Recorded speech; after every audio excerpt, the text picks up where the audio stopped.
अस्सलाम वालेकुम दोस्तों।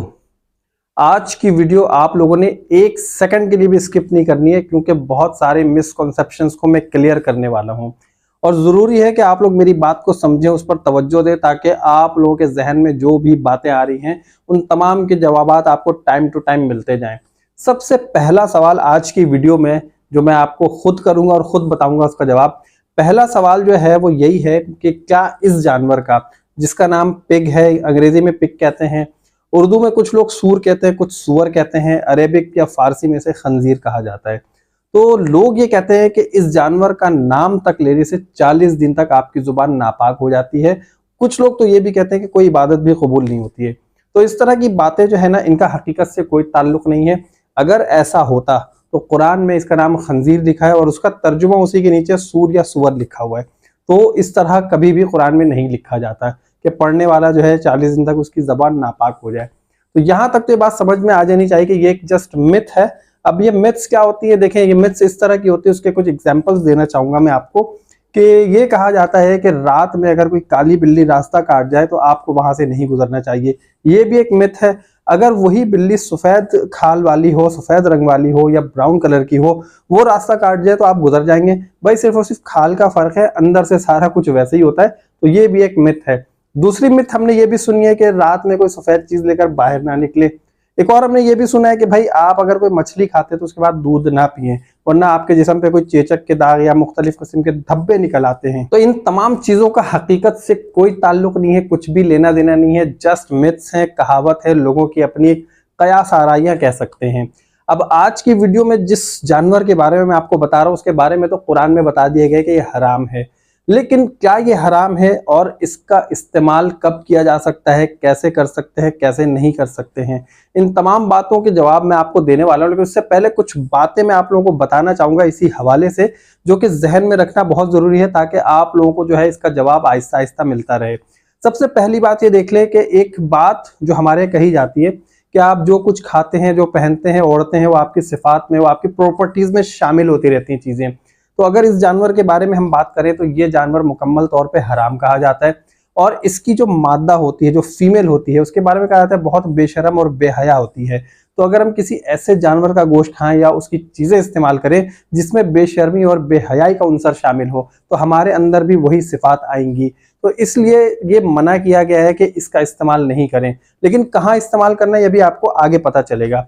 अच्छा, आप ये देखें कि हम जो है जो हलाल गोश्त इस्तेमाल करते हैं, जैसे कि गाय, बकरे, हिरन का, मुर्गी का, मुर्गे का, इस तरह जो घरेलू जानवर होते हैं जिन्हें हम पालते हैं, पेट एनिमल्स जिन्हें कहा जाता है, तो हम क्या करते हैं, पेट एनिमल्स भी कहा जाता है और उन्हें हम ये कहते हैं कि उसके जो हम वो कुर्बानी करके खा भी सकते हैं। तो उन जानवरों में जो सिफात होती है वो ऐसी होती है कि अपने मालिक से मोहब्बत करते हैं, अपने मालिक का ख्याल रखते हैं, उसे कोई नुकसान नहीं पहुंचाते, उसकी गैर मौजूदगी में भी बहुत सारी चीज़ों जो है ना रिस्पॉन्सिबिलिटीज अपनी शो कर रहे होते हैं। तो इन सब जानवरों को जब हम ज़िबा करते हैं, खाते हैं, तो हमारे अंदर भी ऐसी ही सिफात आती हैं।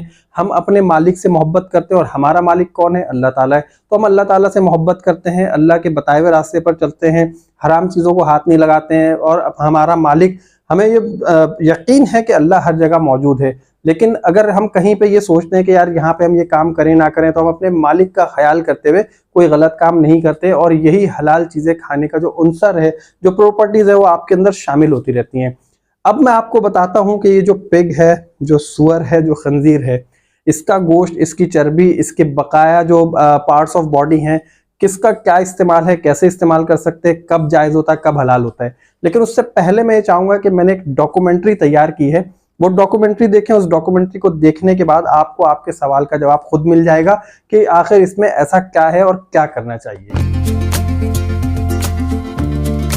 यूरोप समेत तकरीबन तमाम अमरीकी ममालिक में गोश्त के लिए बुनियादी इंतखाब खंजीर है। इस जानवर को पालने के लिए इन ममालिक में बहुत से फॉर्म्स हैं। सिर्फ फ्रांस में पिग फॉर्म्स का हिस्सा 42,000 से ज़्यादा है। किसी भी जानवर के मुकाबले में खंजीर में ज़्यादा मकदार में फ़ैट होती है, लेकिन यूरोपीय अमरीकी इस मोहलिक चर्बी से बचने की कोशिश करते हैं। इस चर्बी को ठिकाने लगाना है इन ममालिक के महकमा खुराक की जिम्मेदारी होती है। इस चर्बी को ख़त्म करना महकमा खुराक का बहुत बड़ा सरदर्द था।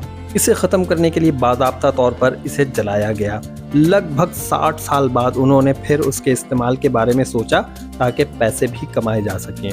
साबुन बनाने में इसका तजुर्बा कामयाब रहा। शुरू में खंजीर की चर्बी से बनी मसनूआत पर कंटेंट्स की तफसील में पिग फैट वाज़े तौर पर लेबल पर दर्ज किया जाता था। चूँकि इनकी मसनूआत के बड़े ख़रीदार मुसलमान ममालिक हैं और इन कंट्रीज़ की तरफ से इन मसनूआत पर पाबंदी आयद कर दी गई, जिससे इनको तिजारती खसारा हुआ। 1857 में इस वक्त राइफल की यूरोप में बनी गोलियों को बर्रे सगीर में समंदर के रास्ते पहुँचाया गया। समंदर की नमी की वजह से इसमें मौजूद गन पाउडर ख़राब हो गया और गोलियां ज़ाया हो गईं। इसके बाद वो खंजीर की चर्बी की परत गोलियां पर लगाने लगे। गोलियों को इस्तेमाल करने से पहले दांतों से उस चर्बी की परत को नोचना पड़ता था।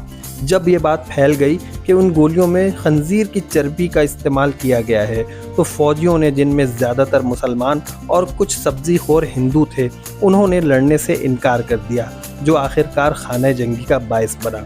यूरोपीय बाशिंदों ने इन हक़ाइक़ को पहचान लिया और पिग फैट लिखने के बजाय उन्होंने FIM लिखना शुरू कर दिया। 1970 के बाद से यूरोप में रहने वाले तमाम लोग हकीकत को जानते हैं कि जब उन कंपनियों से मुसलमान ममालिक ने पूछा कि ये क्या उन अशिया की तैयारी में जानवरों की चर्बी इस्तेमाल की गई है, और अगर है तो कौन सी है, तो उन्हें बताया गया कि उनमें गाय और भेड़ की चर्बी है।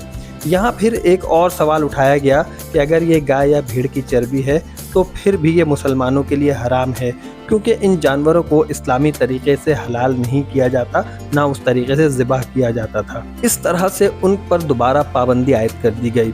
अब उन मल्टीनेशनल कंपनियों को एक बार फिर नुकसान का सामना करना पड़ा। आखिरकार उन्होंने कोडेड ज़ुबान इस्तेमाल करने का फ़ैसला किया, ताकि सिर्फ उनके अपने महकमे फूड की एडमिनिस्ट्रेशन को ही पता चल सके कि वो क्या इस्तेमाल कर रहे हैं और आम आदमी अंधेरे में ही रहे। इस तरह उन्होंने ई कोड्स का आगाज़ किया। यूं आजकल ये ई इंग्रेडिएंट्स की शक्ल में मल्टीनेशनल कंपनियों की मसनूआत पर लेबल के ऊपर लिखी जाती है। इन मसनूआत में टूथपेस्ट, बबलगम, चॉकलेट, हर किस्म की स्वीट्स, बिस्किट, कॉर्नफ्लेक्स, टॉफ़ियाँ, कैंडिड फूड्स और मल्टीविटामिन्स और बहुत सी अद्वियात शामिल हैं। क्योंकि ये सारा सामान तमाम मुसलमान ममालिक में अंधाधुंध इस्तेमाल किया जा रहा है। खंजीर के अज्जा के इस्तेमाल से हमारे माशरे में बेशर्मी, बेरहमी और जिनसी इस्तेहसाल के रुझान में बेपनाह इजाफा देखने को मिल रहा है। लिहाजा तमाम मुसलमानों और खंजीर के गोश्त से इज्तनाब करने वालों से दरख्वास्त है कि वो रोज़ाना इस्तेमाल होने वाले आइटम्स की ख़रीदारी करते वक्त उनके कंटेंट के फहरिस्त को लाजमी चेक कर दिया करें और ई कोड्स को चेक कर लें कि आखिर उसमें क्या मिलाया गया है। अगर आप जानना चाहते हैं कि कौन से ई कोड्स हैं तो आप इंटरनेट पर सर्च कर सकते हैं, और आपको ये चाहिए कि आप इस तरह की मसनूआत से बचें, क्योंकि इसमें खंजीर की चर्बी किसी न किसी हालत में शामिल होती है। तो दोस्तों, उम्मीद है आपको ये डॉक्यूमेंट्री पसंद आई होगी। अगर डॉक्यूमेंट्री पसंद आई तो सबसे पहले आप वीडियो को लाइक कर दीजिए।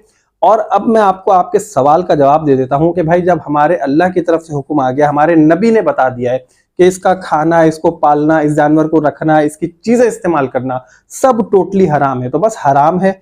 फिर यहाँ पर कोई सवाल ही नहीं पैदा होता कि किसी भी तरह से हम इसे जायज़ या हलाल करार दे दें। किसी भी सर्कमस्टांसेस में हम इसको कभी भी हलाल नहीं कह सकते, हम इसे जायज़ नहीं कह सकते, क्योंकि जब कुरान में हुक्म आ गया तो उस हुक्म के आगे हम कुछ भी नहीं मानते। हम सिर्फ और सिर्फ उस हुक्म को मानते हैं, और उस हुक्म को मानते हुए हम यही डिक्लेयर करते हैं, हम यही कहते हैं और हम यही समझते हैं कि ये जो जानवर है इसका गोश्त हराम है, इसकी चीज़ें हराम हैं, इसकी चर्बी हराम है, इसकी खाल हराम है, इसको पाल नहीं सकते हैं, ये पेट एनिमल नहीं है, ये एक बेहया और बेशरम जानवर है। तो इस वजह से इसके बारे में सिर्फ और सिर्फ मैं आपको यही कहूँगा कि ये किसी भी तरह से जायज़ और हलाल नहीं है। तो दोस्तों, उम्मीद करता हूँ आपको आज की ये टोटल वीडियो पसंद आई होगी और आपको मेरी बात भी समझ में आ गई होगी। जल्दी से वीडियो को अगर अभी तक आपने लाइक नहीं किया तो अब लाइक कर दीजिए, और चैनल को अगर सब्सक्राइब नहीं किया तो अब सब्सक्राइब कर दीजिए। और नेक्स्ट वीडियो तक के लिए मुझे इजाज़त दीजिए। अल्लाह हाफिज़।